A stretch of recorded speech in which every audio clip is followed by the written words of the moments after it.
자, 2주 만에 다시 에스더입니다. 왕 아수에로가 하만이라는 사람을 이제 총리로 세웠고, 이 페르시아의 모든 백성이 하만에게 절하게 했어요.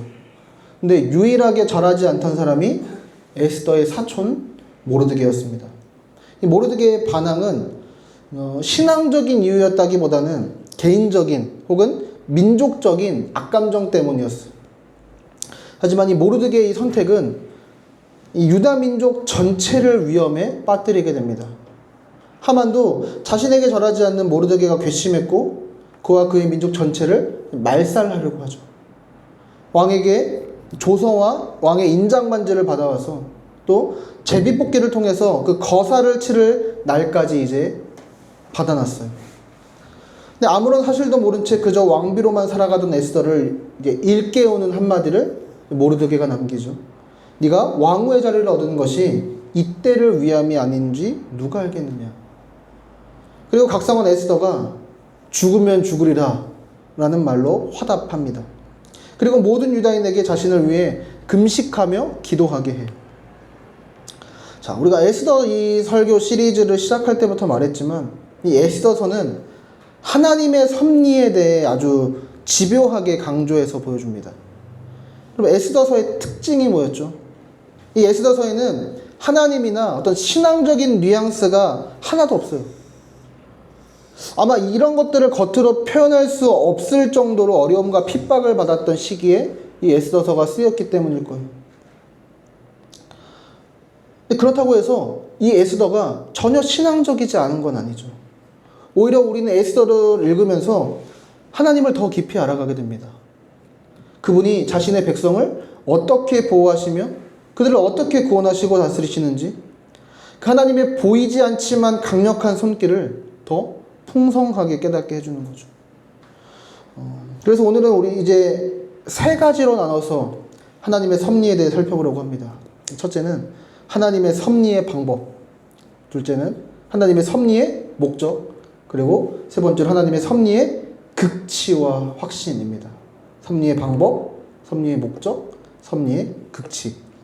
자, 하나님은 여러분 어떻게 하나님은 섭리하십니까? 하나님은 시간과 사람을 통해서 섭리하세요. 먼저 하나님은 시간을 통해서 섭리하세요.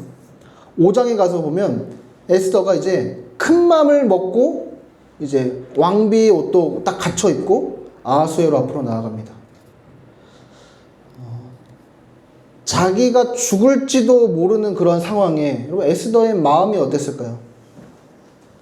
어쨌든 왕한테 예뻐 보여야 되니까 막 이렇게 꾸몄을 거잖아요. 근데 화장은 잘 먹었는지, 왕이 오늘 기분이나 컨디션은 어떨지, 또 그래도 기분이 좋아야 내가 살 수 있는 확률이 더 올라갈 테니까. 내가 갔는데 왕이 이 금규를 내밀지 않으면 어떡할지. 그러니까 에스더는 매우 두려웠을 거예요.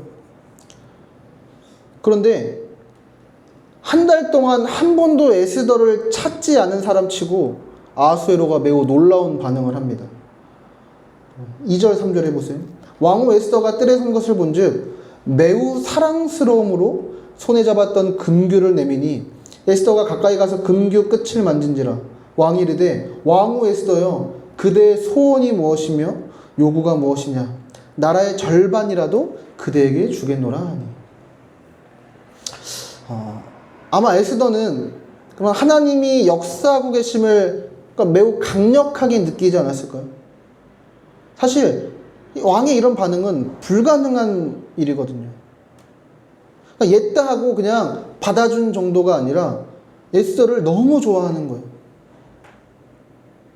한 달 동안 거들떠보지도 않고 찾지도 않고 이미 눈밖에 난 사람이잖아요. 그런데 에스더가 딱 나타나니까 좋아서 어떻게 할지를 모르는 거죠. 그래서 나라의 절반이라도 떼어주겠대요. 그래서 일단 에스더는 자기가 세운 계획에 따라 일단 왕과 하만을 잔치에 초대해요. 그리고 이 잔치에 참여한 왕은 다시 한번 소원을 말해보라 그래요. 근데 그때도 얼마나 예뻐 보였는지 또 얘기해. 내가 나라의 반이라도 떼어줄 테니까 너의 소원이 무엇인지 말해봐라. 그래서 에스더는 왕과 하만을 한 번 더 잔치에 초대하죠. 그리고 이제 그때 말하겠다고 해요.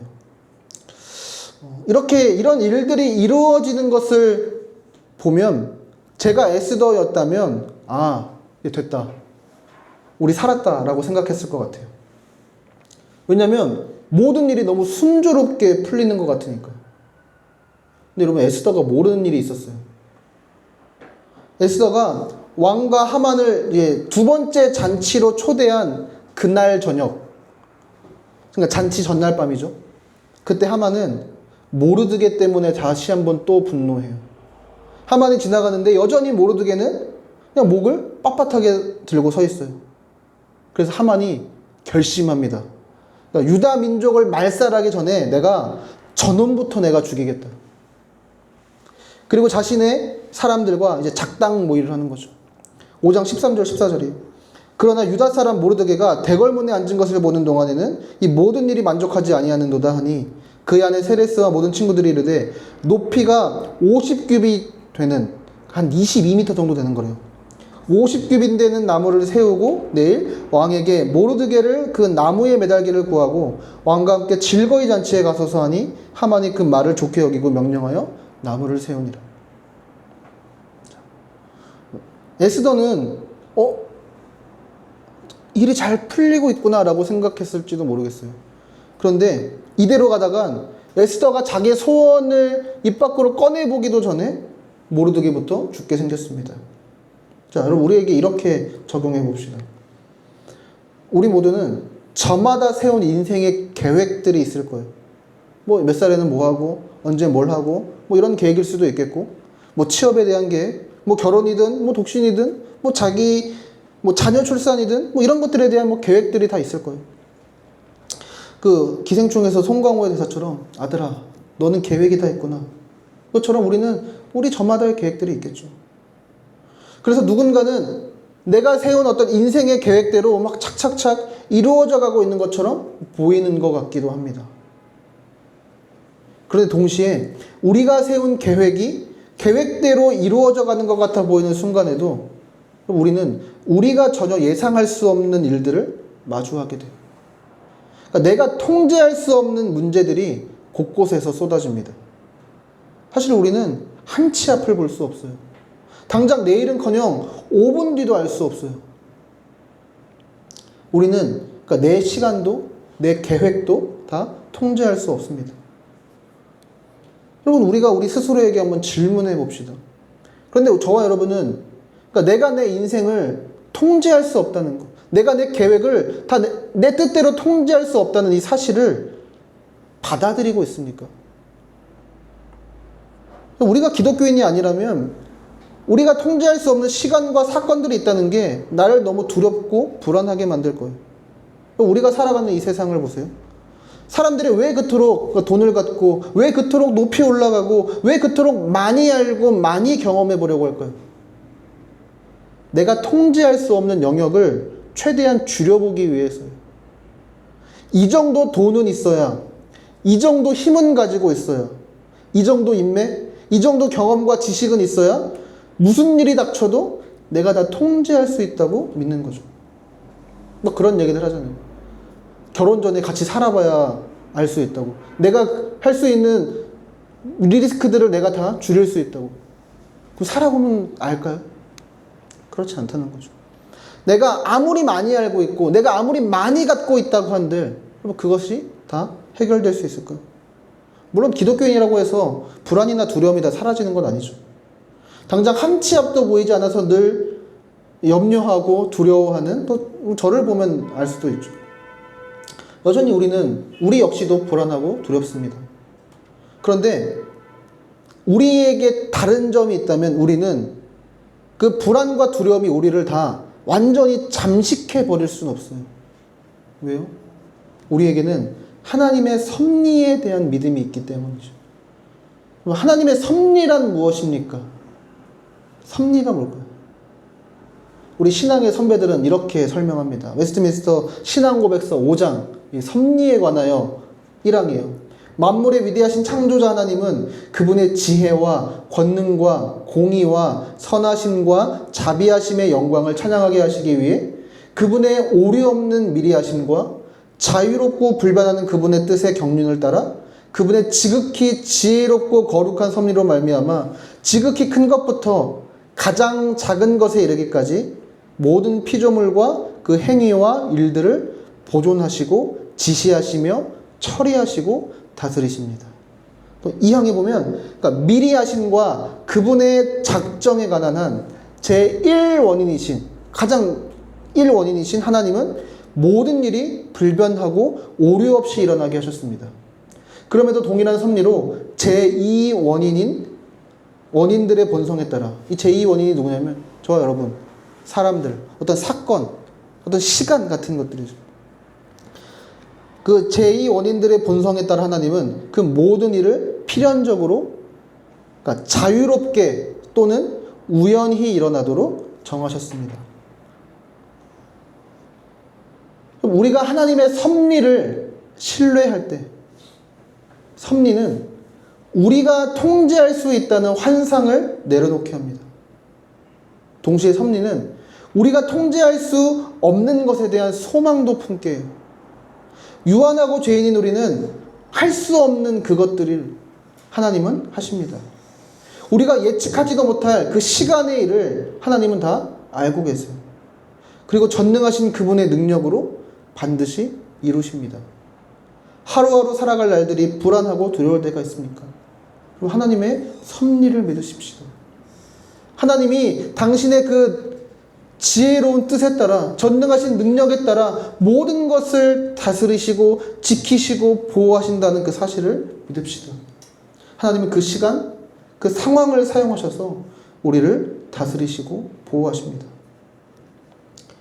또 두 번째로 하나님은 시간뿐 아니라 사람을 통해 섭리하세요. 다시 오늘 본문으로 돌아와서 에스더는 아무것도 모르는 사이에 그래서 아마 편하게 발 뻗고 자고 있을지도 모르는 그 사이에 놀라운 일들이 벌어집니다.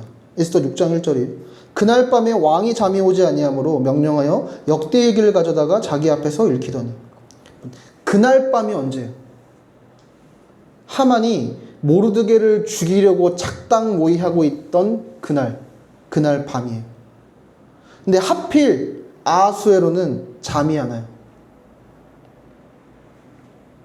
근데 이 문장의 히브리어 성경을 그냥 직역하면 이렇게 돼요. 그 왕의 잠이 달아났다. 그러니까 에스더서의 이 저자는 어떤 의도를 여기서 담고 있는 거예요. 이안 덕이드라는 이 구약학자는 이렇게 말합니다. 왕이 잠 못 이룬 이유에 주목하라. 정확히 말하면 이유가 없다.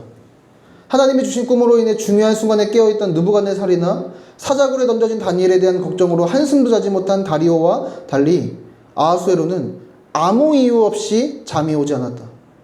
그는 꿈도 꾸지 않았으며 유다인을 진멸하라는 조서로 인한 근심도 없었다. 어쩌면 하만의 명예에 의해 나무를 세우는 못지의 소리 때문에 깼는지도 모른다.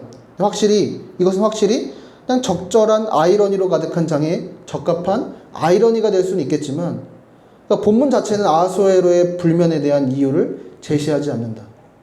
이것은 자기 백성을 구원하시려는 하나님의 주권적 목적 외에는 달리 설명할 길이 없다. 에스더서는 이 6장 1절 그날 밤에 왕이 자지 못했다는 것을 통해서 무엇을 이야기하고 있는 거죠? 하나님이 주권적으로 아하수에로가 잠이 오지 않게 하셔서 당신의 백성을 구원하시는 일을 시작하셨다는 거예요. 그리고 계속해서 아하수에로를 통해 섭리하신 하나님의 손길이 이어집니다. 왕이 역대일기를 가져와 읽게요. 왕궁에는 그 왕이 잠들 수 있게 하는 수만 가지의 방법이 있었어요. 뭐 후공들을 불러서 뭐 자장가라도 부르게 하라든지 뭐 다른 것들이 많이 있었겠죠. 그런데 왕은 그 중에 제일 재미없는 방법을 사용합니다. 그러니까 역대일기를 가져와서 읽게 하는 거예요. 이게 사실 우리가 진짜 자고 싶을 때 사용하는 방법이랑 똑같죠. 우리 자고 싶을 때 뭐예요? 성경책 펴고 자고 싶을 때 내가 읽고 싶은 책 말고 읽어야 되는 책 펴잖아요. 그러니까 왕은 그래서 이제 역대일기를 읽게 하는 거예요. 그러니까 그러니까 지루하게 그걸 듣다가 잠들려고. 근데 오히려 잠이 확 달아나는 구절을 듣게 돼요.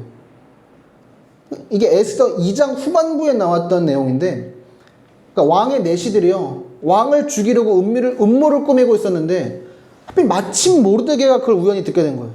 그래서 그걸 왕에게 보고합니다. 그래서 왕이 목숨을 구하게 돼요. 근데 엄청난 공을 세운 거죠. 그런데 왕이 물어요. 그럼 내가 이 모르드게한테 어떤 보상을 해줬냐? 거기 그 역대일기에 뭐라고 적혀있냐? 물어봐요. 근데 신하들이 이렇게 답합니다. 아무 상도 주지 않았어요. 역대일기엔 아무것도 적혀있지 않습니다. 그러면 왕은 깜짝 놀랐을 거예요. 이 페르시아의 왕들은요, 자기에게 공을 세운 신하들에게 항상 무언가 보상을 베풀었어요. 이런 큰 공을 세우고도 아무런 보상을 받지 못했다면 그럼 이제 어떤 신하가 왕위를 위해서 목숨을 바칠 수 있었겠습니까?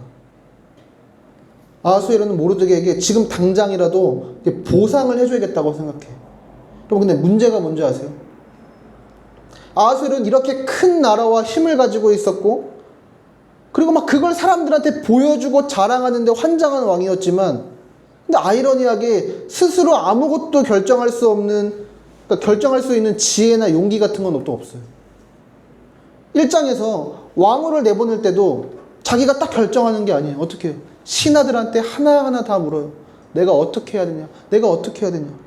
여기서도 아하수에로는 그냥 아하수에로답게 이 문제를 해결할 신하님을 찾고 있는 거죠. 근데 꼭두 새벽부터 누가 출근해 있겠어요? 다 자고 있겠지. 아무것도 없는 게 당연하죠. 그런데 누가 있는 거예요? 하만이요. 모르드게를 죽이고 싶어서 안달난 하만이 급한 마음에 꼭두 새벽부터 출근해 있었던 거예요. 아마 아하수에로와 하만은 서로 깜짝 놀랐을 거예요. 이게 이렇게 일이 순순히 풀린다고? 서로 그러니까 찰떡궁합이라고 생각했을지도 모르겠어요. 그런데 여기서도 우리는 이 사람들을 통해 일하시는 하나님의 놀라운 섭리를 발견하게 됩니다. 먼저 왕의 목숨을 구한 모르드게는 그러니까 2장에 잘 나오진 않지만 당연히 자기 자신이 왕에게 보상을 받을 것이라고 생각했을 거예요. 그게 당연한 일이었으니까요. 그런데 모르드게가 아니라 왕은 오히려 하만을 높여 총리의 자리에 앉힙니다. 그러니까 2장 마지막에 모르드게가 왕을 구한 이야기가 나와요. 그러면 당연히 그 뒤 이어서 나올 내용은 왕이 모르드게에게 어떤 보상을 해줬는지가 나와야 되는데 3장 1절에 바로 어떻게 시작하냐면 왕이 하만을 총리의 자리에 앉혔다고 그래요. 훌륭한 일을 하는 사람은 모르드게인데 하만이 높은 지위를 받는 거죠. 그때 모르드게는 왜 이런 일이 일어나지 싶었을 거예요. 그리고 몇 년이라는 시간이 흘렀습니다. 근데 모르드게가 죽을지도 모르는 그날 왕은 역대일기를 보고 모르드게에게 그 어떤 보상도 주지 못했음을 알게 되는 거죠. 또 왕은 자기에게 얼른 조언해줄 신하가 필요했어요. 근데 마침 자신이 신뢰하는 하만이 자신을 찾아옵니다. 또 하만 역시 한시라도 빨리 왕에게 모르드게를 죽이는 것을 허락해달라고 요청하기 위해 일찍부터 출근해 있는데 왕이 깨있고 얼른 들어오라고 해요. 그리고 왕이 하만에게 묻습니다. 에스더 6장 6절이에요. 하만이 들어오거늘 왕이 묻되 왕이 존귀하게 하기를 원하는 사람에게 어떻게 하여야 하겠느냐. 하만이 어떻게 해요? 심증에 이르되 왕이 존귀하게 하기를 원하시는 자는 나 외에는 누구리요 하고. 왕이 그 얘기를 하니까 나한테 또 뭘 주려고 이러시는구나 생각한 거죠. 그래서 하만이 이렇게 답해요. 왕께 아뢰되 왕께서 사람을 존귀하게 하시려면 왕께서 입으시는 왕복과 왕께서 타시는 말과 머리에 쓰시는 왕관을 가져다가 그 왕복과 말을 왕의 신하 중 가장 존귀한 자의 손에 맡겨서 왕이 존귀하시기를 원하시는 사람에게 옷을 입히고 말을 태워서 성중거리로 다니며 그 앞에서 반포하여 이르기를 왕이 존귀하게 하기를 원하시는 사람에게 이같이 할 것이라 하게 하소서 하니라. 그러니까 신나가지고 자기가 받고 싶은 걸 얘기한 거죠. 하만은 뭘 받고 싶어요? 왕처럼 인정받고 싶은 거예요. 왕처럼 높아지고 싶은 거예요. 근데 왕은 하만이 아닌 모르드게에게 그렇게 하라고 명령합니다. 그것도 심지어 하만이 직접 그 일을 집행하게 하세요. 하만은 와, 내가 이제 이 모르드게를 잡아 죽일 수 있겠구나 하는 신나는 마음으로 왔을 거예요. 근데 하나님은 이 아하수에로와 하만을 통해서 모르드게를 구원할 길을 열고 계시는 거죠. 그럼 여기서 일하신 하나님이 보이세요? 하나님은 보이지 않게 그 사람을 통제하시고 계시는 거죠. 그래서 우리 이렇게 적용할 수 있어요. 그 사람은, 여러분들에게 있는 어떤 그 사람은 내가 통제할 수 없어요. 그 사람은 내 통제 밖에 있습니다. 하지만 그 사람은요, 하나님의 통제 아래에 있어요. 하나님의 섭리 아래에 있습니다. 17세기 영국의 목회자였던 존 플라벨이라는 목사님이 있는데, 그분이 이 섭리의 신비라는 책에서 이렇게 말해요. 한 내용인데, 16세기에 이탈리아의 종교개혁자였던 베르게리우스라는 사람이 있었대요. 근데 이 사람이 어떻게 회심하게 됐는지를 말하는데, 이 사람은 원래 그러니까 카톨릭을 믿던 사람이에요.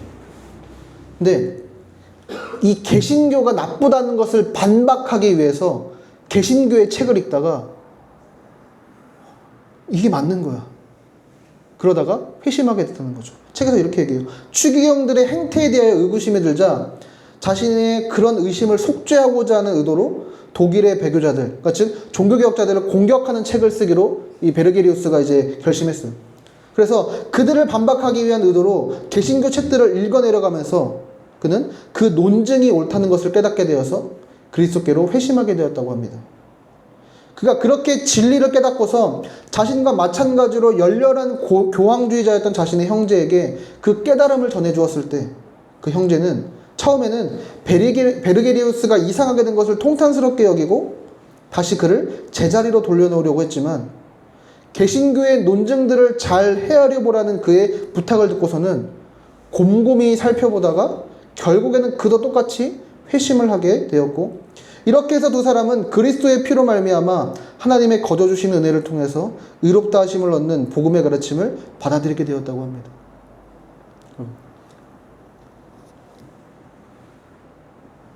우리가 통제할 수 없는 그 사람을요, 하나님이 섭리하시는 일로 그 사람을 회심하게 하십니다.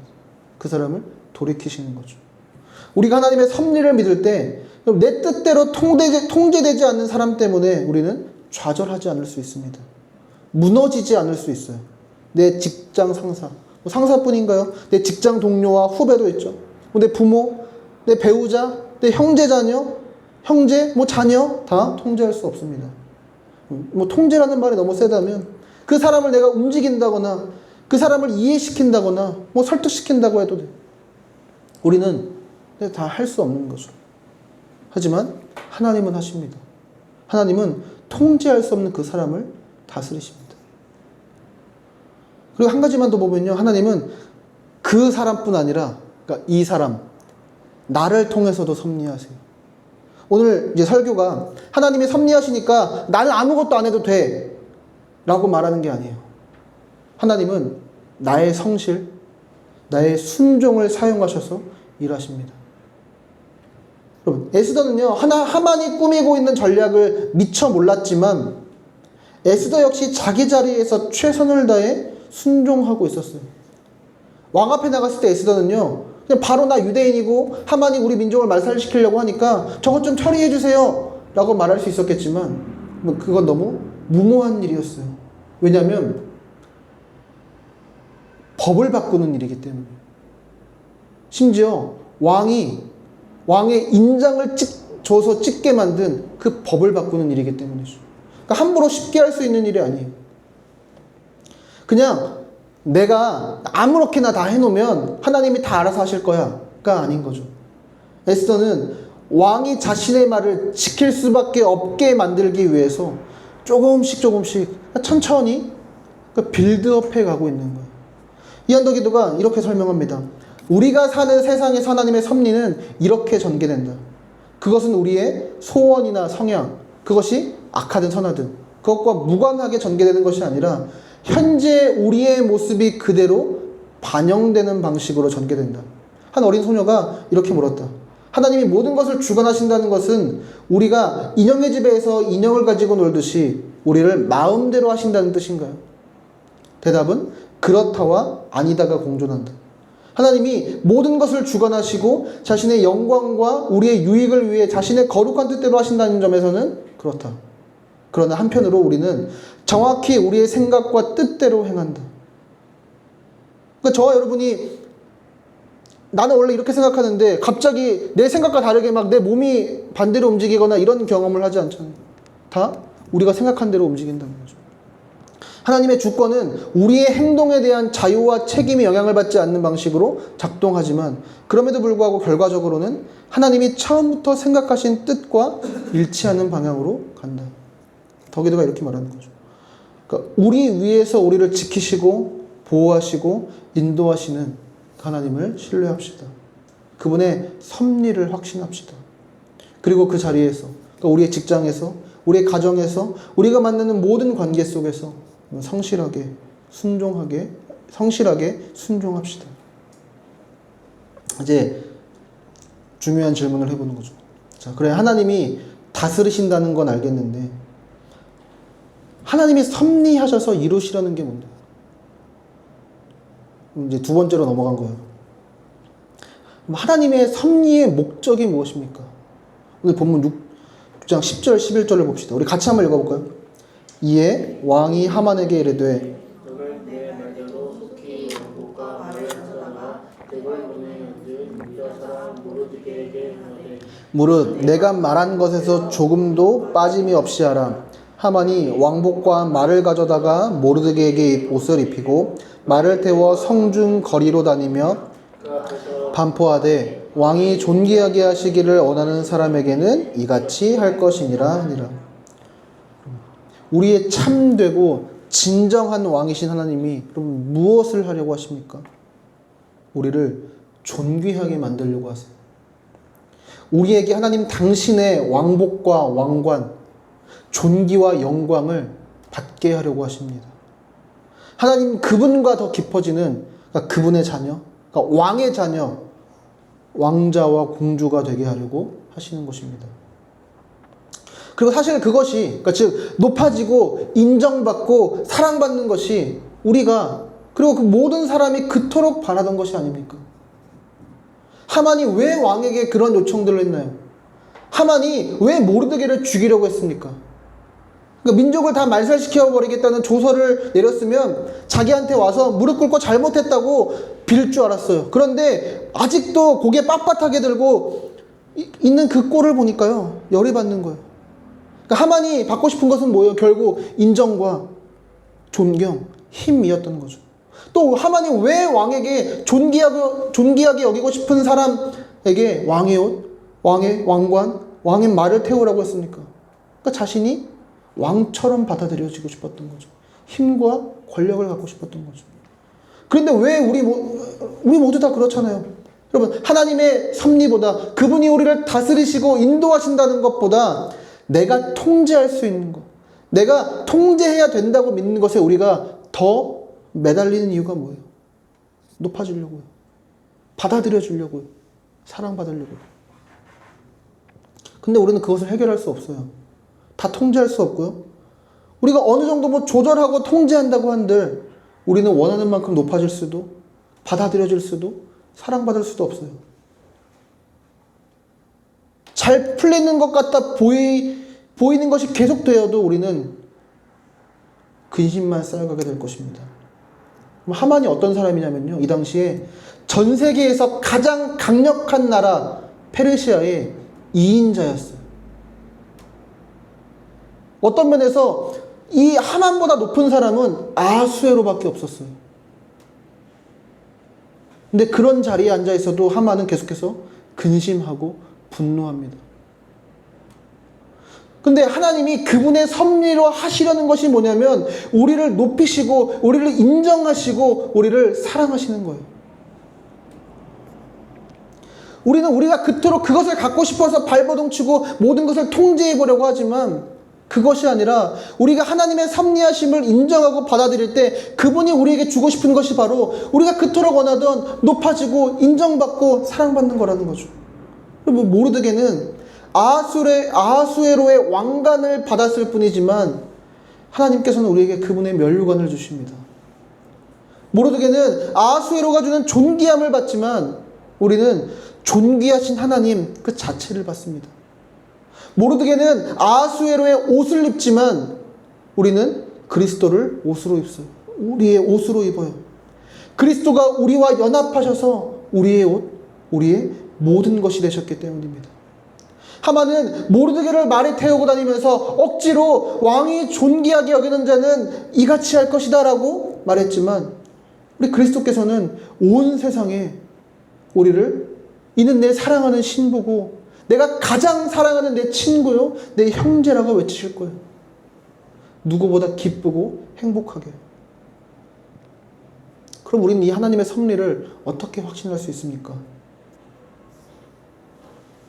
우리 주 예수 그리스도는요 하늘의 왕이세요. 아하수에와는 비교도 안 되는 높은 왕이십니다. 그런데 하나님은 그 예수 그리스도를 통해 우리에게 영원한 왕복을 입혀주시기를 원하세요. 그래서 예수님은 십자가에서 자신이 입고 계시던 그 옷이 벗겨지시고 수치를 당하셔야 했죠. 우리에게 아름다운 면류관을 주시기 위해 예수님은 십자가에서 가시 면류관을 쓰셔야 했습니다. 모르드게는 왕의 말을 탔지만 예수님은 자신이 지실 그 십자가를 지고 겟세마네를 오르셔야 했어요. 모르드게는 공개적으로 왕이 존귀하게 높이기를 원하는 사람으로 선포되었지만 예수님은 십자가 위에서 온갖 사람들의 비난과 조롱을 받으셔야 했습니다. 네가 정말 하나님의 아들이라면 네가 너를 구원해봐. 여러분, 심지어 예수님이 가장 사랑하시는 하나님 아버지께로부터도 버림을 받으셔야 했습니다. 예수님은 우리를 높이시기 위해 바닥 저 아래까지, 그러니까 더 이상 내려가도 내려갈 수 없는 그곳까지 내려가셨습니다. 그곳까지 낮아지셨습니다.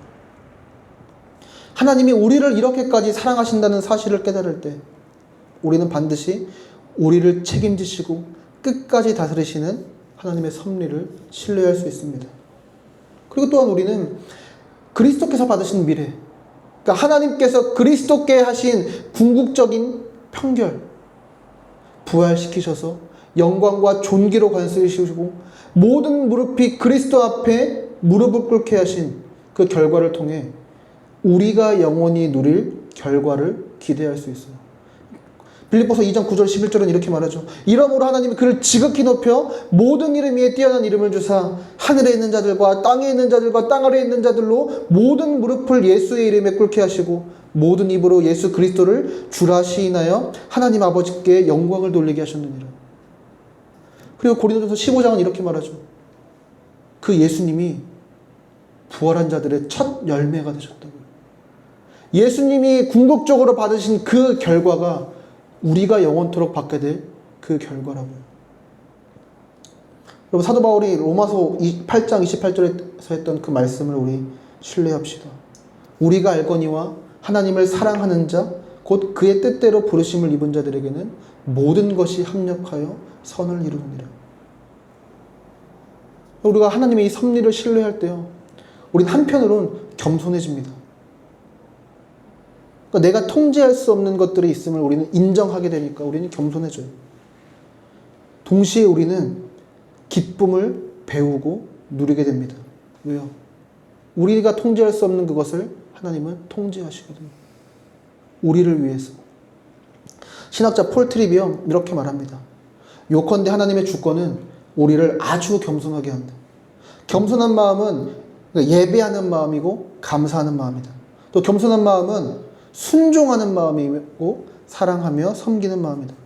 하나님의 주권을 마음에 품으면 당신의 삶에 선한 열매가 풍성히 맺힌다. 또한 하나님의 주권이라는 진리는 우리 안에 결코 흔들리지 않는 기쁨을 낳는다.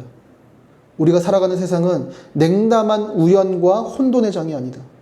이 세상은 하나님의 자비로운 통치 아래 놓여 있고 통치하시는 그분은 은혜로 말미암아 당신의 아버지이시다.